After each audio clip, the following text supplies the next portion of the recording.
troop leaders, captains, commanders, I have been given something very special. Rubicon Models have sent me, look at this wonderful thing, they've sent me a tank.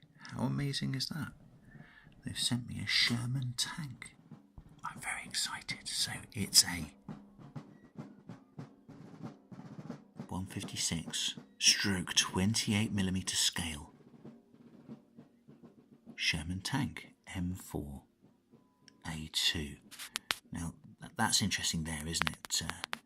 Isn't it, troop leaders? We've got 156 scale. That's probably for the modelling contingent out there, so that attests to the quality of the model. It's going to be something that modelling people are going to be interested in.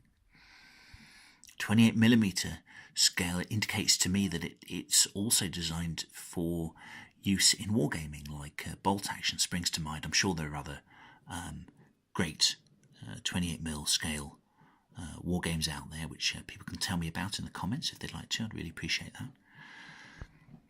So I think this is going to be a detailed model, and I also think it's going to be quite rugged because it's, you know, these are going to be played with as well. You're actually going to move these about a table rather than just have them on your mantelpiece or your display case. That's really exciting, I think. Sherman Mark III. So that's great. Let's get into the box.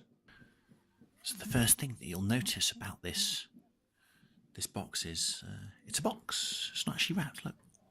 So what does that mean? I'm guessing that means, yep, look, there's wrapped components inside. We'll get to those in a little bit. So we go, there's the box. Nice colours actually on the outside.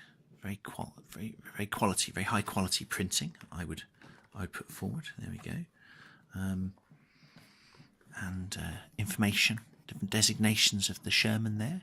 I'm sure there are others. I think these are examples. And look, historical information on different types of Sherman and how they were fitted out, which is great. So yeah, let's go into opening the box up. Let's see what we've got. Now, shall I do it? Yeah, let's do that. Let's just get it all. Look at that. Ooh. Oh, there's more. Wow, there's loads of it. Here's the box. Wow. Okay, that's incredible. I didn't even know where to start. So all the component sets seem to be individually wrapped. So that's great. That looks to be people. Is that people? That's people. That could be crew, I'm guessing. Very good. Ooh, transfers. Oh, that takes me back to my Airfix days. Transfers, decals, do people call those? I think that's what they call them. Very good. I don't even know what some of these bits are, so I do apologise. I'll get them out in a second. Major part. There are lots of packages here. Look at that. Stunning. Ooh. Sort of cowling, yeah. So we're on packet number. How many packets are we going to say? 1, 2, 3, 4, 5, 6 packets in this model. I don't know how much it costs, but you get a lot. I would say that. Wow, you do get a lot. Lots of fittings. Good. Find what's that like? Ooh, that was like the main body of the tank. Oh, brilliant. Right. Oh, and instructions, very important too. I'll be using these a lot, as I've not really made models like this before. So good detailed instructions. My guess is there's going to be lots of different options for making this as well. So it'll be a real challenge, but great fun nonetheless to make. So great, I will start to open the packets. So I'm going to use the instructions here. Look, there's even a list of the sprues on the instructions there, so I'm going to use that as a guide. So we're going to start with sprue A. Seems logical to start with, isn't it? So let's have a look at what we get. A trusty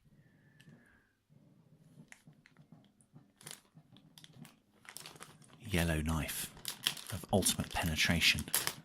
Look at that. Like a hot knife through I don't know, plastic, I guess.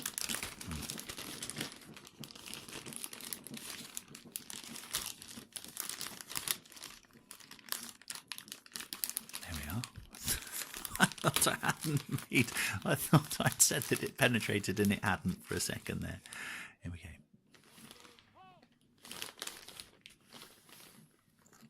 Good. Look at that. Wonderful. Just leaving me with a piece of crinkly plastic, which I must dispose of carefully. Very good. So we have here, again, apologies for my complete lack of expertise on tanks, tank design, tank model making. My goodness, it's very patient of you to stay with me while I do this. This looks like running gear to me. Suspension. What are those? Those are the basic wheels, I guess, aren't they? That's the suspension. There we go. That's going to go on the inside, I guess. Probably in there. Probably in there. And then probably those next. There's the wheels, and then probably those are the outside of the wheels which go on there. And those are the running wheels on which the tracks go. How very exciting. Oh, look, they've even got, I think these were called rhinos. I think those are I think when the Shermans got stuck in the Villa Bocage during the Normandy invasion, later on in the war, the hedges were a great problem for the tanks of the Allies as they attacked the Germans, and they put these, I think they made them out of tank defences and stuff like that the Germans put up, and they put them on the front of the tanks in order to break through the hedges. So I don't know, I wonder if that's what those are. They were saying they were called rhinoceroses or rhinos, which is perhaps where a certain company gets the name of some of their hardware from, shall we say. Not that I would ever accuse them of stealing other ideas. So that's A. Good. On to the next, which is A2. A2 next. Where's that? A2. A2. There we go. Ah, there we go. Main body of the tank. Let's open up with the mighty yellow knife of penetration. Good. None can stand before it as ever. A lot of crinkly plastic to deal with today. Look at that. Oh, look at that. It is rugged. Oh, the plastic's dead. It's not over hard by any means. Look, it still squishes a bit, but it's rugged. Is how I would describe it. It's still, blooming detailed. Look. No issue with the level of detail. So that's that cranky piece of paper, plastic. So I have to deal with that very delicately as well. Excellent. Wonderful. So there we have. Oh, look at that. We've even got those. Are they holes for crew to look out of? Perhaps are they hatches? I don't know. It seems to be two different hulls. Is that right? Goodness, I'm all at sea, aren't I? Troop leaders. So I'll see what those are for. I think these may be two different types. Look, can you see there the difference in those kind of holes there? Or possibly the hatches to the shape of the holes there. There we go. So we could be looking at different marks of tank that I get to choose. Then we have F, which is the other big bag.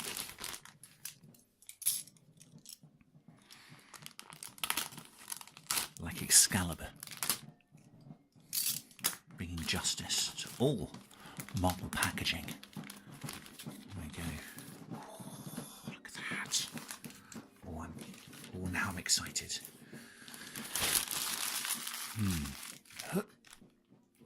Oh, that was heavy. Okay, we have turret ring, two turrets as well. Look, two. I mean, do you know what I'm thinking here? I mean, there can't be two tanks worth of stuff here. So I'm looking at spares. I'm looking at a diorama here. Yeah, because there's only one set of running gear. That's great. But if I've got two hulls, I mean, maybe they go together and I'm just not understanding it yet. But if there are two hulls, two different options for the turret, then I'm looking at the possibility of doing a little diorama of a damaged or destroyed tank as well. So let's see what we've got on this sprue. We've got many fixings. We also have a lot of ordnance as well. We've got, let's have a look. Lighting, is that lighting? Possibly. We've got what looks to be a, see there? Is it a gun? Could be. Let me just have a quick look. Not seeing as well as I should. Quick look. It looks like a gun to me. Could be a machine gun. Well, I think it might be. Isn't that very boyish of me to just look at a sprue and go for the gun and look at that? So apologies. And we have the main guns possibly. These do look like the main guns. So we've got here. We've got, what's that? That'll be the basic 75mm guns, I would imagine, for the tank. Why there are two of them, I don't know, but I'm sure I'll find out. Is that a shorter gun as well? Again, there were different guns fitted to these tanks all the way through the war. And what's that? Look at that. Oh my goodness. It's got the same fitting on the back as the guns, but it seems to be twice as long, and it seems to have what looks like, it looks like a muzzle brake to me. Muzzle brakes used to essentially for different reasons, to redirect gas from a gun, either to prevent the gun recoiling too quickly, or sometimes to keep a gun down by putting gas in a different direction, forcing a gun in a different direction. Therefore, I mean, it's not a 70. It's not a 75mm. The only thing I can think that is, although I'm not sure, and again, apologies for my lack of knowledge, is that a 17-pounder, which I think was put on the. Which I think was put on the Firefly, the Sherman Firefly. Again, later war, Sherman Firefly, converted tank by the British to house a 17-pounder anti-tank gun. Massive thing. Had to stick it on its side so you can get it in the blooming turret. And maybe that's one of those. So it could be that what I've got here as well are the parts for a Sherman Firefly. It doesn't say that on the box, but I don't know. I'm going to look further at the instructions. And then we've got things like the bustles, essentially the back parts where weight or extra room would be put for bigger guns or radio equipment, etc. Looks like storage bins as well, which looks really great. So that's that sprue. Oh, I'm really excited now. It looks like there's even more options in the kit than I thought there would be. So I'm my level of excitement has raised. SF next. Okay, SF. Yellow Caliburn strikes once more,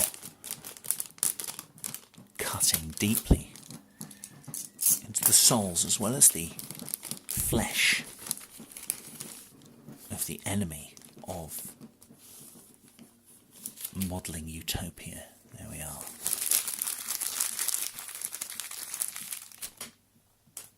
Oh, that one floated.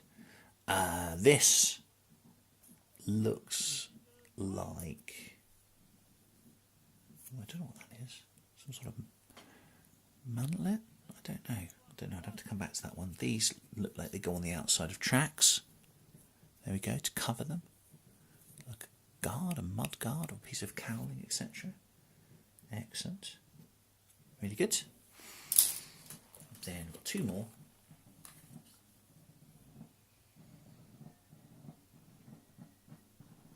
What should we go for first? We'll go for AB first. Yeah, AB. It's this one.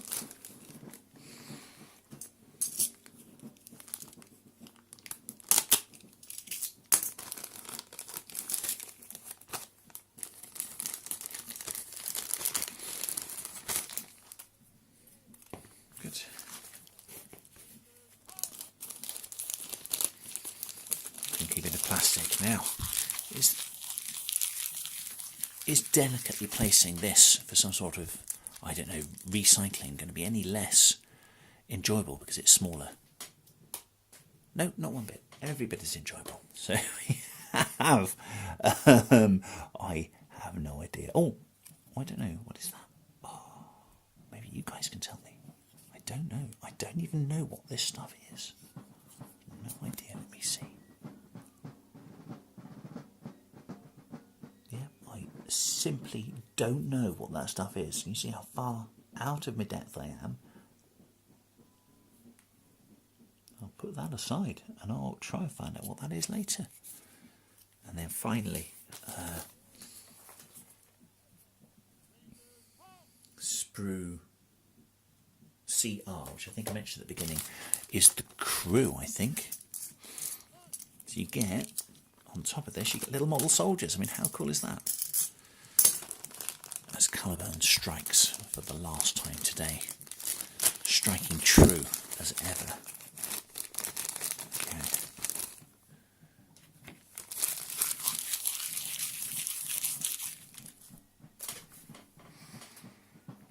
And here we have what I believe to be the crew. Lots of different options there. Look, 6 different head options. Look at that. That's pretty good, isn't it? Ooh, look at the detail on those too. Very nice indeed. Very impressive.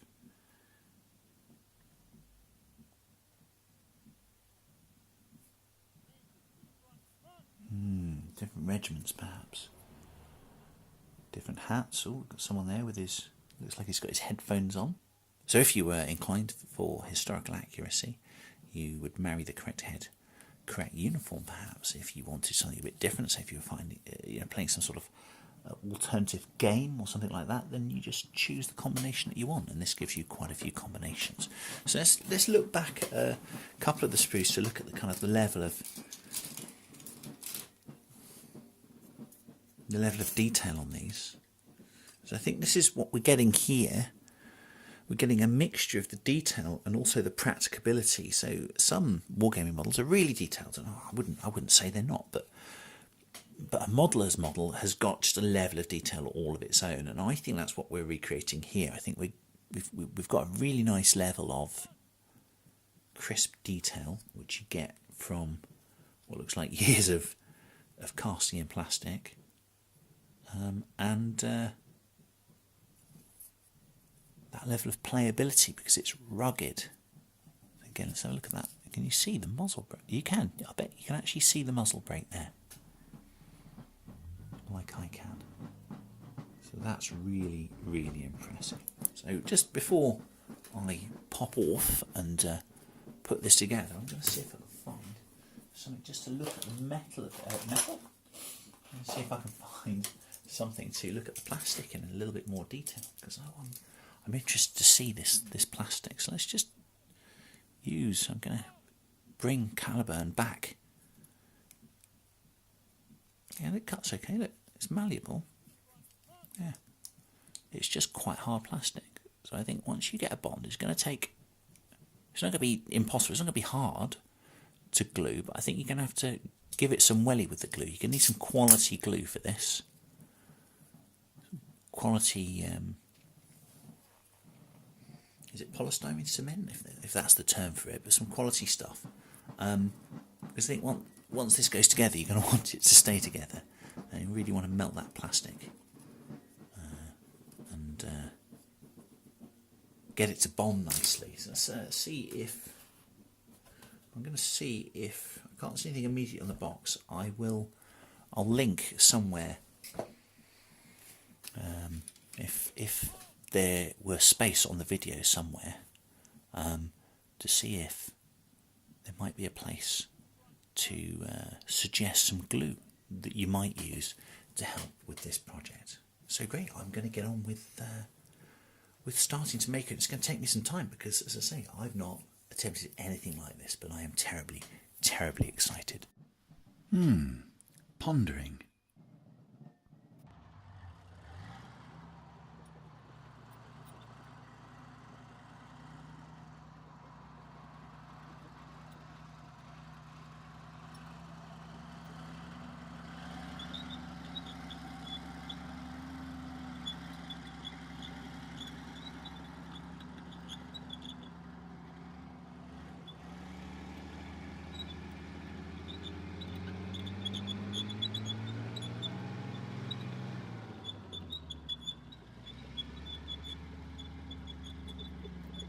So one issue with the Sherman Tank in World War II was that it was a lot more lightly armed than some of the German tanks it was coming up against, and a complaint by many tank crews that I've seen in documentaries and a little bit of reading is that the armour was far too easy to penetrate by other tanks, by anti-tank guns, etc. So crews would try and up the amount of armour protection that they had on their tank, and they'd strap things to the tank in order to try and deflect or make a penetrating round run out of energy before it got into the tank, or even if there were different rounds being used, they would try and make the explosive headed rounds go off before they were effective. I wouldn't know in science how that works, but some of this armour was called applique. You know, you apply it, I guess is what it means. So it's not provided in the kit, but it gives you a guide. Because you could putting just random bits of plastic onto a kit is just going to increase the cost, and it's something you can easily make yourself. So what we've got here is templates. Look, printed on the instructions, and you can essentially print those out, take a picture of them, print them out, or use the general dimensions to just cut those out of plastic card or very thin MDF perhaps, I don't know, and then it shows you where to apply those on the tank. Look at that. So your tank too can fend off enemy fire more effectively.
So here we see the completed Rubicon Models Sherman Tank bearing down upon us, ready to use its 75mm gun to engage armour with armour-piercing shells or high explosive, to engage infantry, anti-tank or artillery positions.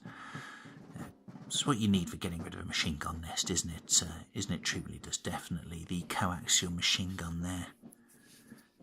I'll point to that. There we go.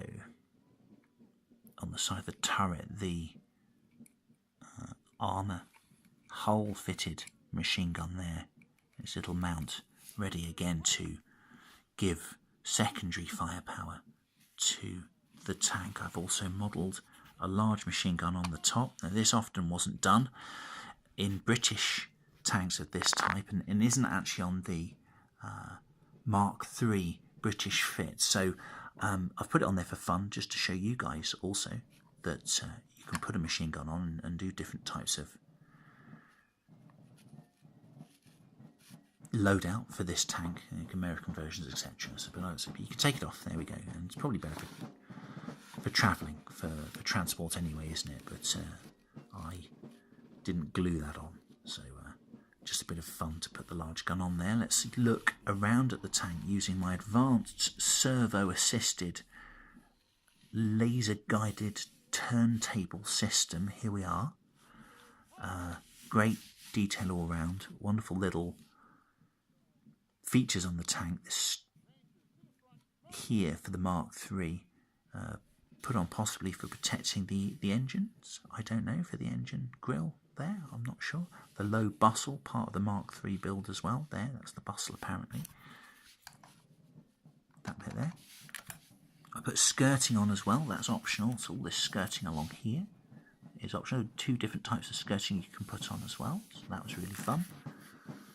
She went together.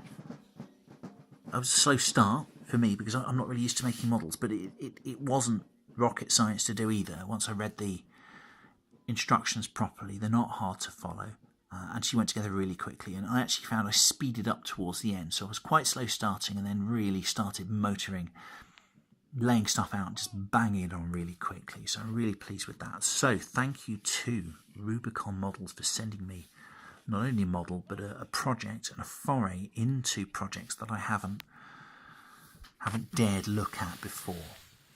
So I'm going to have really great fun painting this and maybe playing it. I may get some more. I love the Jeeps. I might see if there's a Bren gun carrier in the range as well. That would be really amazing. And you know, make up a small kind of role-playing force, as it were. Have a couple of tanks, Bren gun carriers support. That you know the kind of thing, don't you? Don't you? You know the geekery in which we engage. So that, as I say, is the Rubicon Models